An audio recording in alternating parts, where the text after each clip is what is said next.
Hey everyone, this is a recording from our second anniversary party at Farm One in Brooklyn on August 21st. It was the first time all four of us had been in the same room since before we launched 404 Media.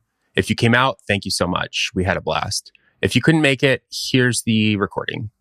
Before we get started, I wanted to mention that this podcast and the party was sponsored by Delete Me, who've been supporting 404 Media since the beginning and whose product we've used for years to keep our information off the internet.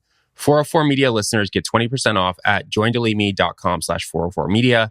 Use code 404media. Here's our podcast. Oh, it's playing. Oh, shit. Hello, and welcome to the 404 Media podcast, where we bring you unparalleled access to hidden worlds, both online and IRL. 404 Media is a journalist-founded company and needs your support. Like everybody here, thank you so much for subscribing. To subscribe, go to 404media.co. As well as bonus content every single week, subscribers also get access to additional episodes where we respond to their best comments. Gain access to that content at 404media.co. I'm your host, Joseph, and with me are the 404 Media co-founders, Sam Cole. Yo. Emmanuel Mayberg. Hello. And Jason Kebler. Hello, hello. Jason got the most woos, which... No, that's not I didn't true. get anything. So we have this big jar of questions. We're going to go through that. Thank you to everybody who wrote one. But Jason, you recently wrote... well, it actually comes out tomorrow. So yeah, preview. So we wrote, as we do every year, I say every year as if it's regular, this is only the second one, but, you know, a blog post on what we've learned, what we're going to do in the future, how the last year has been. Do you just quickly want to summarize that and tell people what 404 has been doing for the past year? Yeah, I think first I just want to thank all of you for coming. Thank you so much. Thank you. Yeah. And thank you for being jam-packed in here. We have had four parties, I guess. And the last couple we've tried to do some sort of podcast talk, etc. And I think we're all shocked, stunned, surprised, thrilled that anyone comes to them. I think when we started this, it started as just like an idea among the four of us, and the fact that we now have a community and people who come out for something like this is just incredible. So thank you so much. Let's clap for you. Clap. But yeah, I think that there's a post coming out tomorrow, and it's a summary of what we've been trying to do with 404 Media. I think if you're here, you probably know a little bit about us, but we started this company with the idea that perhaps the last place we worked wasn't so good at business, and which I think was obvious probably to everyone, but being like inside that building, there were so many people doing such amazing work, and they didn't seem to be able to figure out how to make. Well, they did figure out how to make money, but they spent too much. And so we were like, what if we just spent way less money? What if we stripped this down to like the bare minimum? And so we started a blog. Aaron Shapiro over here helped design our website. Let's clap for him. Thank you for coming. And we started on Ghost, which is a nonprofit open source CMS. And then we started publishing blogs, and the entire like hope and thought was that if we did good journalism, people would subscribe to it. And that was pretty much the business plan, and that has remained the business plan, and it's worked. It's worked really well. We're doing well financially, like the company is existing and thriving. And I think that a year ago, we had a party at the Woods, and I couldn't come to it because I had COVID, which was very upsetting, very devastating for me. But I was trying to put myself back in that place a year ago, thinking like, oh, what have we done over the last year? What has changed? And at first I was like, well, I don't know. I don't know what has changed. I can't remember, because we've really been like heads down trying to do the best work that we can. But then you take like 365 days of blogging and just like small decisions and look up, and we've started like very cautiously expanding. Rosie Thomas is here. She's our fellow. Rosie is here, front row. So clap for Rosie. She's done really good work. We have Case Hartz, who is in Austin, Texas, who's been doing our social media 3 days a week. We have Matthew Galt, who's in South Carolina, who's been writing about the military-industrial complex and been doing a really good job.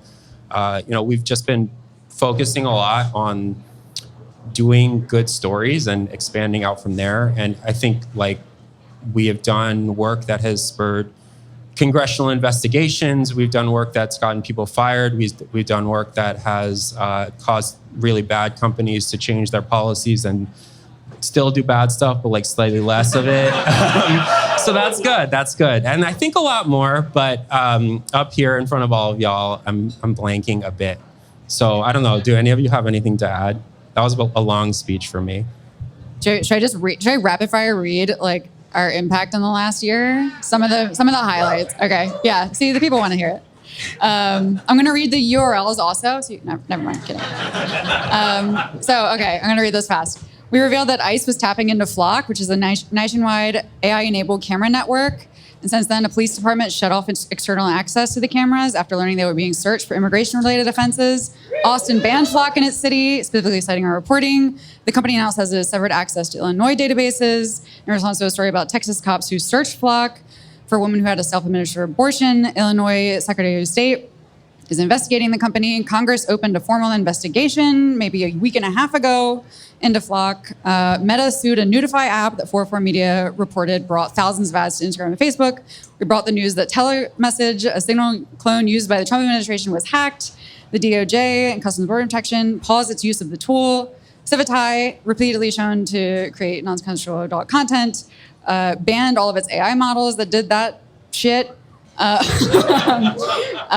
found that Coca-Cola was running an AI-powered ad that got basic facts wrong and fabricated quotes from authors. Coca-Cola pulled the ad in response. A public library ebook service said it was going to call AI slop after a manual found low-quality books that were flooding the libraries.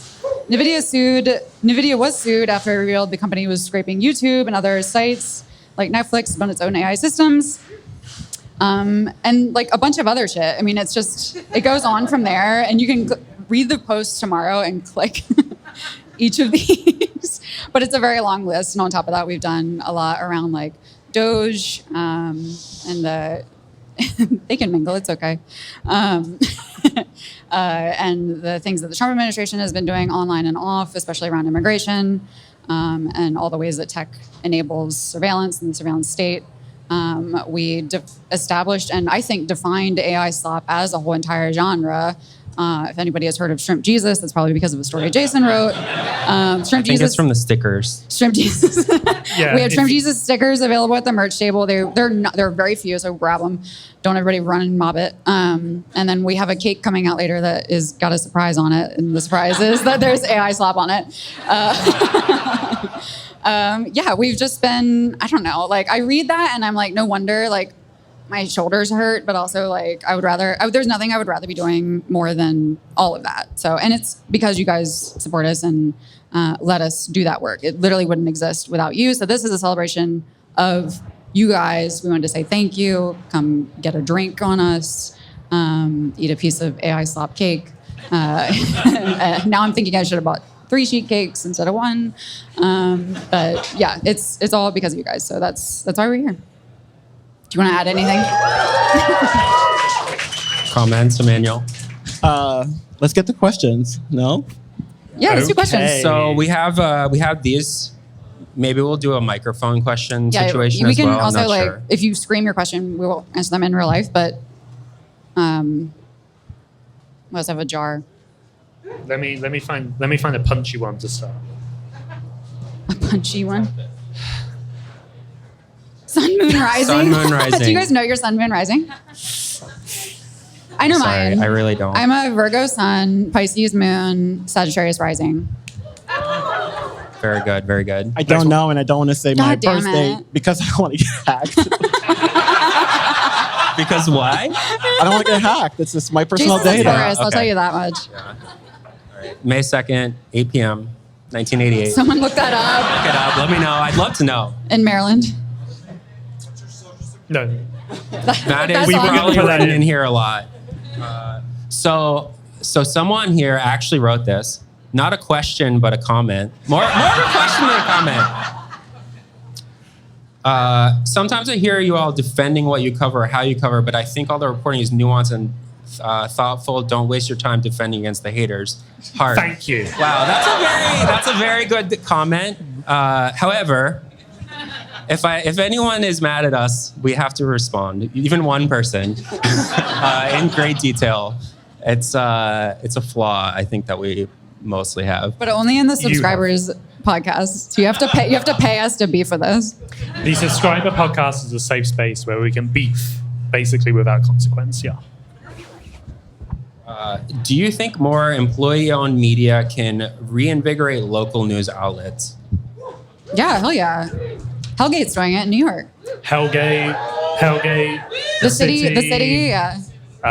Fantastic local. Did everybody see the crisp packet Yeah. full of cash? Incredible story that you're not going to read in the Times or a large paper. They'll see that as a graph in a single graph in a broader story. No, that's a fucking. Or they would keep the money. That's a great blog. Aaron sent a question that was, how much would the money have to be in the chips to keep it? Well, I would never take $50 million. Okay, I was gonna say I would never take a bribe, Joseph, but fine. I think, yes, Hellgate and the city have proven it. I think New York City is a little bit of a special case, but I do think that local news obviously needs reinvigorating. And I think it's not just Hellgate in New York, but there's a company called Racket in Minneapolis that is doing it. Coyote is launching in San Francisco. I'm blanking on many other. LA Taco. I don't know if it's totally employee owned, but it's very similar vibes and it's just like running circles around people in terms of ICE coverage in LA.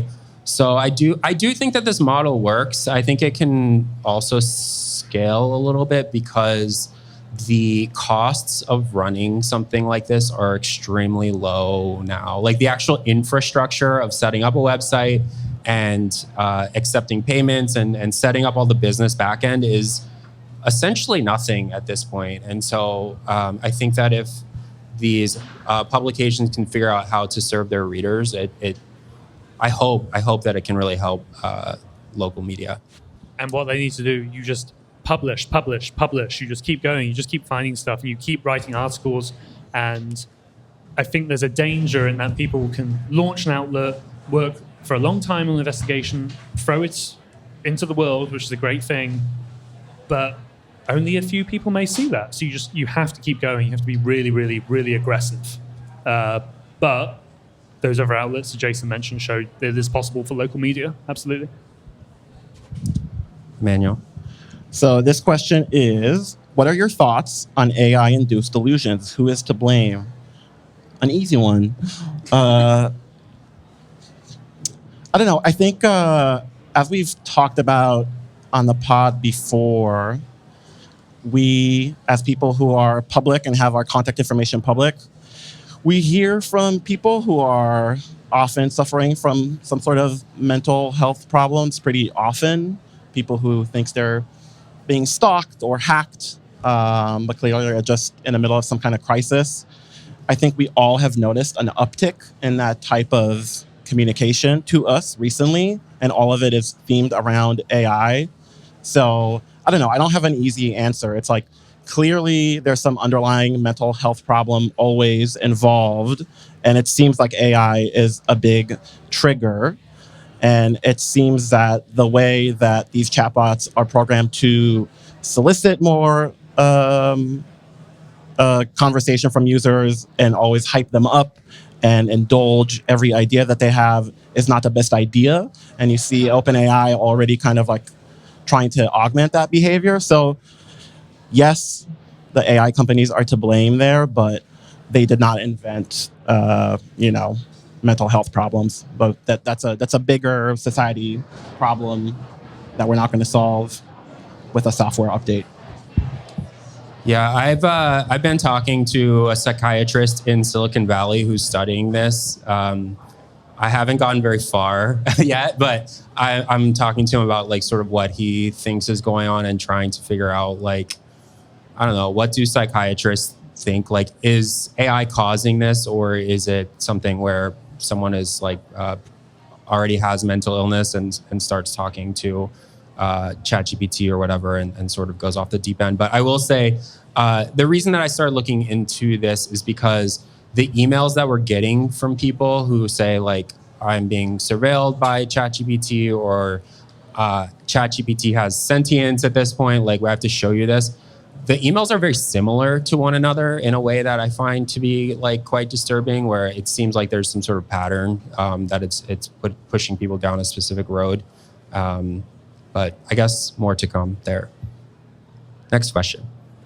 Do you ever worry about your own safety as journalists covering topics related to government and corporations? Can you share some of the steps you take to protect yourselves? No, we can't.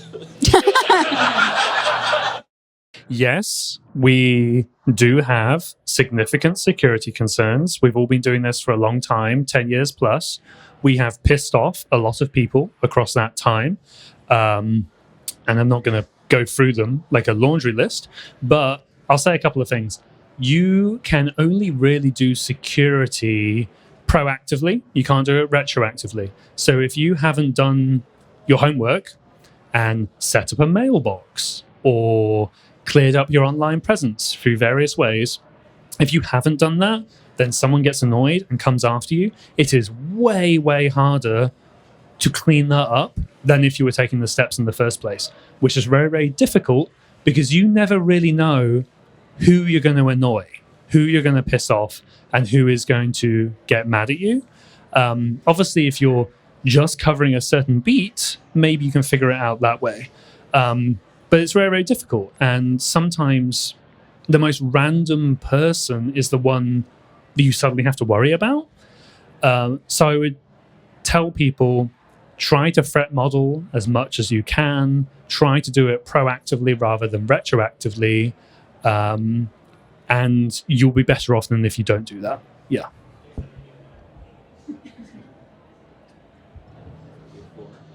Hello. I would just add, somebody in the question they asked about the government, and I would say we're like not worried about our physical safety so much with the government. It's not like, I don't know, I'm worried about a black helicopter situation. But the fear with the government, as we also saw this year, I think it was this year, is they just send you a subpoena or something like that. That's like our concern there. And that did Explain that a little bit? yeah, there's an AG in Texas, Kim Paxton, who wanted to get our notes on a story about Google, which is not something that we ever want to do and I think we'll ever do. And because of your support, we have a very fancy, very good lawyer, and we fought them and we won. Yeah. That's very well said. And I think that, as Joseph said, like security, you have to do it beforehand. And once like your information is out there, it's very hard to get it removed. It's very hard to solve a security problem after the fact. And that's the same case with like legal cases. And so thankfully, we had an experience at Vice where we got sued by a company called ShotSpotter for, I believe they wanted $100 million. $230 million. Thank you. And that was, I would say, like a year and a half long process. That was, as far as legal situations go, quite easy. Like our lawyer was never that concerned. It did get thrown out, and yet that was also horrible to go through. And so I think the same goes with legal as it does with security, where we try to be very proactive about how we report stories, try to understand libel laws, try to understand shield laws, try to understand all that sort of thing. And all of that happens behind the scenes, and it has to happen behind the scenes because, I don't know, you don't talk about like your legal defense on a specific story in the story. That doesn't make any sense. But Or on the podcast. well, this is talking broadly, so it's okay. But yeah, there's a lot of stuff that happens like that no one can see that I think we try to be as transparent about as we can because it is helpful, I think, for other journalists who are thinking about starting something like this. And so, I don't know, we haven't done like a guide about how to do this sort of thing, but it is very much like something we think about a lot.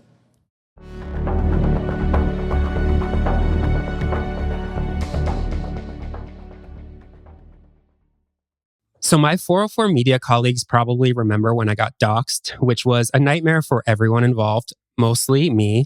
My name, address, phone number, social security number, and a bunch of other information was leaked online, which led to all these spam calls, harassment, threats, etc. Even if you're not a journalist, a sophisticated network of data brokers is making your personal information available to the highest bidder. I fixed my problem with Delete Me, which is a service that basically looks you up on all these people search websites and data broker websites and formally gets you removed from them. The subscription service removes your personal info from the largest search databases on the web, helping prevent potential ID theft, doxing, and phishing scams. I'm a real Delete Me customer. I've been using it for more than 5 years. Sign up is so easy. You just go to their website and then they send you personalized privacy reports showing you what info they found, where they found it, and how they got it removed. Take control of your data and keep your private life private by signing up for Delete Me. Now with a special discount for our listeners. Today, get 20% off your Delete Me plan when you go to joindeleteme.com/404media and use promo code 404media at checkout. The only way to get 20% off is to go to joindeleteme.com/404media and enter code 404media at checkout. That's joindeleteme.com/404media, code 404media.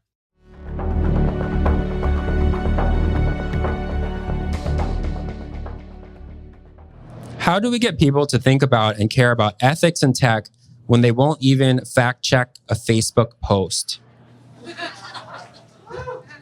I'll fact check it for them, but does anyone who wants to take this so I can do your mic? I mean, I'm going to talk about it from the perspective of the actual tech employees, and it would be very much a company culture thing.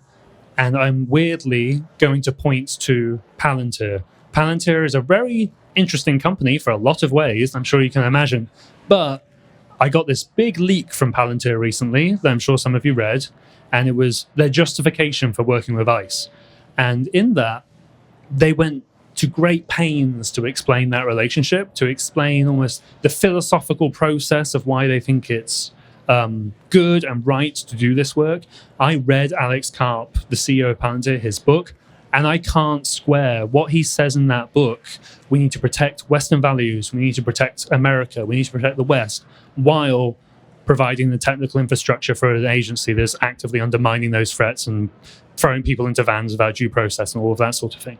Which is to say, even when you have an internal philosophy department, which Palantir does with the Privacy and Civil Liberties Board, I think, they might still come to the batshit conclusion, which is obviously wrong. So maybe more tech companies need to have sort of these internal philosophy departments, but even then, clearly it has to come from external pressure as well, where they're actually going to make just not even the moral argument, the logically coherent argument, because they're not even doing that, essentially. So can I do a question? Can I do one of these? You can do one. Okay. So what's the most out of touch a story has made you feel? So it wasn't a story, but we had an extremely absurd debate on Slack. We were writing some sort of brain rot story, and Jason and I debated what gyat means. And like the etymology of gyat, because it's like I contended that gyat basically refers to an ass, like god damn, look at that ass. And you were like, no, gyat has been removed from your argument is like gyat is removed from the original meaning and is now just like meaningless rot. Like what are the other I mean, like what, like skibbity, et cetera, I think yeah, things of this nature. I do think that yacht does mean ass, though. Is this the debate we were actually having? I said it meant ass, and you were like, no, it's something else. Oh yeah. So I'm right. Okay. I won once again. I win. I think I was maybe just being argumentative that day, possibly. Okay. So 2 almost 40-year-olds arguing about what gyat means. Pretty Yeah. out of touch. Yeah. Well under 40 over here. So I don't know about out of touch, but I think when I was doing some of the Facebook slop articles, I really spent like many hours scrolling through like bizarre AI on Facebook and reading the comments and seeing sort of like mostly older people, but not all older people, really engage extensively with fake content and things like that. And I don't think I've ever felt more like upset doing a story was kind of silly. It was like started kind of silly, and I was like, oh, like Debbie from Wisconsin is really arguing about this deck and whether it's up to code. And the deck doesn't exist, but like John from Pennsylvania says that he is a building inspector and that the supports are not there, and it goes on for like many hours and days, and there's like millions of these posts, and I felt like pretty like psychologically damaged from that, I would say. Shall we go to another one? Oh, you have one. Okay. You are number one. So I think Sam gave this to me because I'm the one that has overlooked the podcast. I'm seeing quite a few podcast episodes each week these days. How long does it take to produce each episode on average? Well, if some of you have been following us from the start and listened to the podcast from the start in August 2023, that took a long time because I was doing the audio engineering and I don't know fuck all about audio engineering. I was opening it in Audacity and being like, well, that waveform looks big, so I should probably make that small so it's not peaking. And editing out the ums and ahs and all of that sort of thing. So that took a long time. And then we brought on Alyssa from Kaleidoscope, who has done an amazing job, where now we just log into Riverside, which is also full of AI slop at this point. All this turn your face into a baby or something, or no, I'm good, I'm trying to run a business. And we log on, we record. Actually, before that, I spend about half an hour reading every story we're going to talk about, making the questions, writing the questions in an order that feels natural, so we're not just rambling. I try to keep people tight. We try to keep it half an hour, 40 for the free, and then we go up to 50 an hour for the paid. And then Alyssa edits it, and that takes, I don't know, a couple of hours, something like that. That is so much better than it was when we first started. And again, we can only hire and pay for Alyssa because of subscribers. So I'm really appreciative of that, because that gives me more time to go investigate a company or something like that. Oh, sorry, I cut your mic. Very rude. I was going to say, clearly we were very good at audio engineering, as you can tell. No, we are trying our best. I really like this device. However, we got a lot of complaints at the beginning about our audio levels and background noise and things like that, and we're clearly not good at it. So I am very glad that we've been able to pass it off to Alyssa. I think that a lot of our podcasts, as Joseph said, we just like hop on and start talking. And the good news is we're talking about stories that we had just done that week. And so there is some pre-production from Joseph in terms of writing a document for us to talk about and things like that. But the format of our podcast means that we're able to mostly just hop on and record, which is important because I think if we weren't doing that, we would spend like all week making a podcast and not doing the stories. And then maybe the podcast would be boring. I hope you like the podcast, but I like doing it. Let's do 2 more card questions and then like a couple audience if you want. Although you're all here, but all right, I'll read it since my mic is on. What was the startup cost for 404? Asking for a friend. I mean, this is very well documented. We each put in $1,000 to start, like to get the website set up.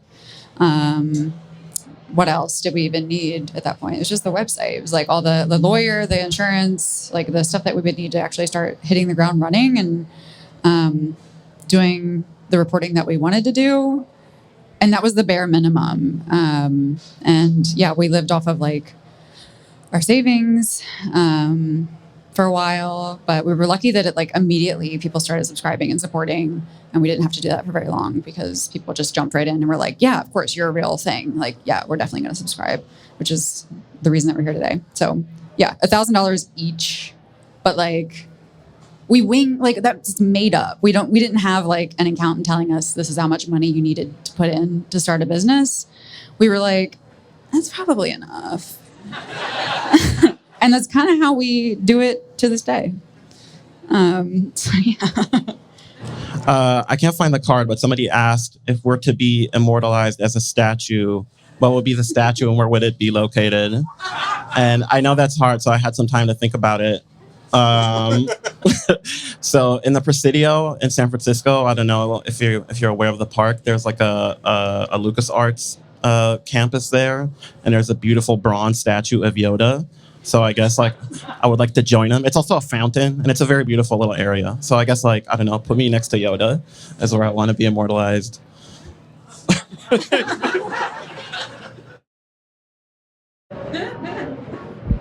Am I answering the statue question? Same question. At Blizzard headquarters, there is a statue of Lilith from Diablo 4. Sorry, I'm going down a geek hole. And all of the top 100 players who first defeated that boss in hardcore mode, meaning if they got killed, the character would get wiped, their names are forever etched in the statue at Blizzard headquarters. I would want to be on that, but I suck too hard at the game. I live pretty close to that statue. It's very sick. So journalism was a backup plan for me. Primary plan was left fielder for the Baltimore Orioles, multi-time world champion. So I think me with my arm around a crab at Camden Yards in Baltimore would be ideal. But yeah, that's my answer. I don't have a good answer for this. At the Bethesda campus, there's a statue of Master Chief. I don't know. Like, fuck, it'd probably be one of those that like people like always like rub too much and like the butt is like down to flatness, or like the copper is gone. I would like interactive statue like that would be. That's my choice. Either that or like a kick-ass horse. Yeah, no specific horse. Is that a satisfying answer? It was good. Good answer. Does anyone want to ask a question out loud? We can do more of these, or we can do microphone into it. Okay. And also you have to be close, unfortunately. I'm sorry. There's a lot of, yeah. Okay, here you go. Okay, yeah. I'm wondering what your policy is, if you have one, company-wide, around anonymizing sources. Because some of your stories really would require that. And as a journalist, I'm very curious if you have like hard set in stone rules around that, or if it's very flexible.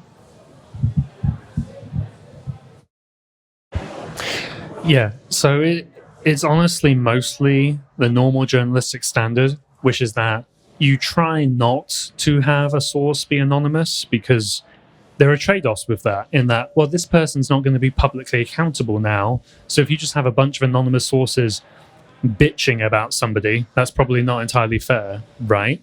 But that said, and as you point out, so many of our stories rely on anonymous sources because we are reporting about companies who will fire their employees if they know they're talking to us.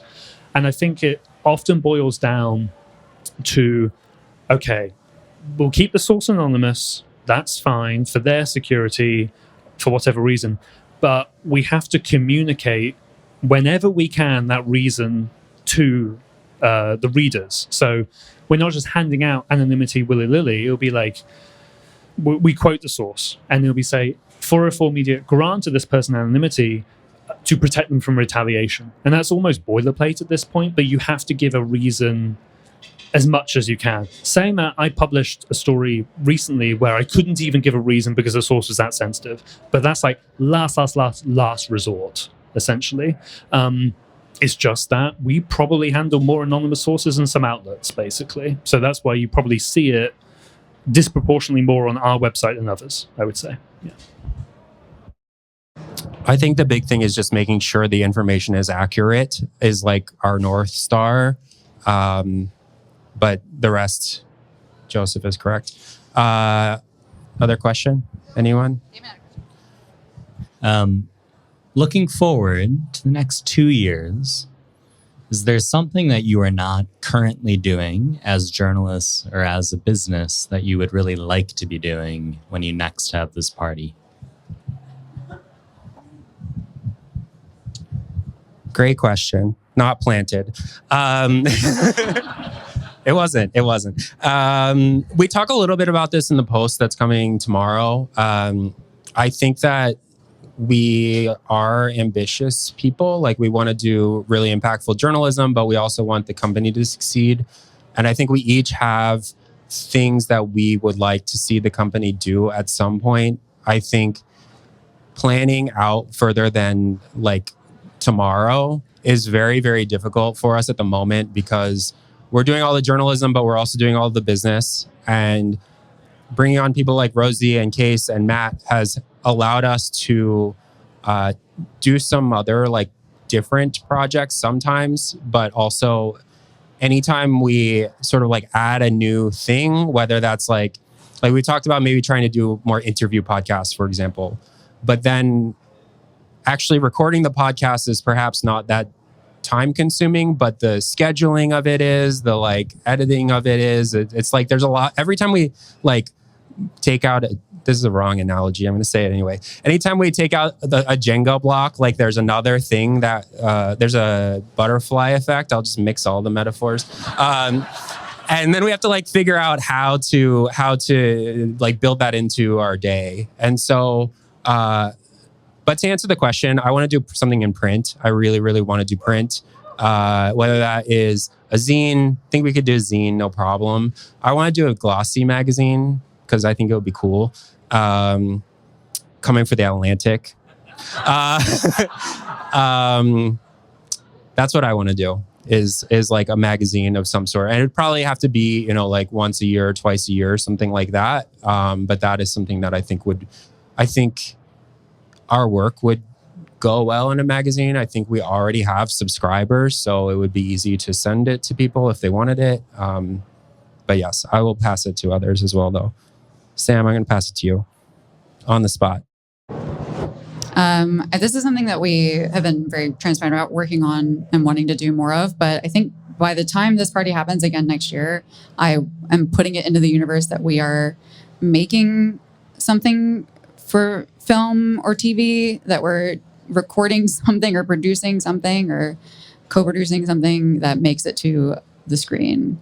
Documentaries, scripted, whatever comes about. So yeah, and that's something that we've been interested in that since day one. So it's not a surprise, but hopefully this time next year.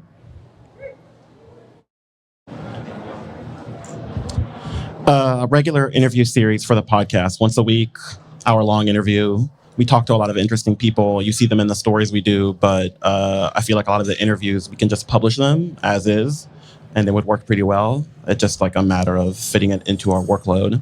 But I'm committing to it here in front of an audience. We're going to get it done. A year from now, we're going to have a documentary, a hit podcast, and a hit magazine, and a theme park. And whatever Joseph says. Our own beer. No, we can't.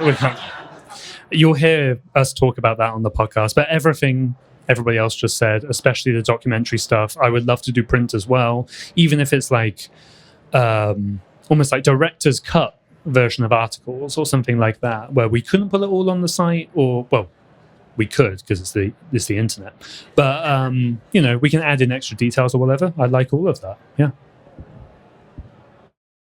Okay, let's do one more because I feel bad for the people out there.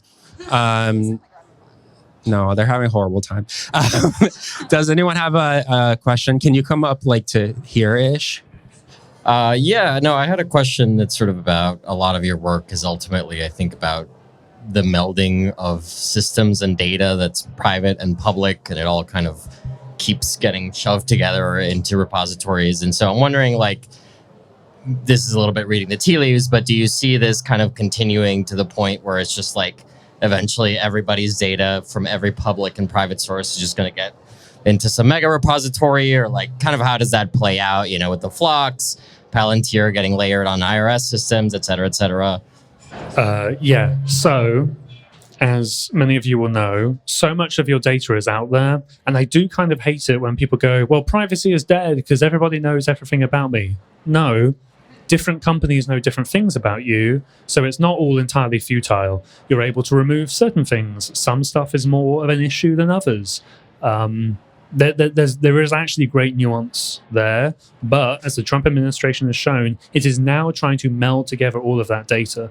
And as you said, there's the IRS and the ICE stuff. There's this so-called master database with Doge as well. I would also point to this report in The Intercept where they're trying to launch a single platform to buy all of this commercial data at once. There's so much focus on Facebook or X or Snap, the big tech companies, when really there are really, really sketchy firms where you can just go and buy a CSV of people's data. Now, all of that is going to be fed in, and I mean, it's scary. I'm not going to sugarcoat it. And that is what we're seeing now, that marriage of data. And that's what really fascinates me, selfishly, journalistically, is that when you take a data set, which is usually innocuous, and you pull it in a different way, and suddenly it becomes a real fucking issue, we're going to see more of that, I'm absolutely sure.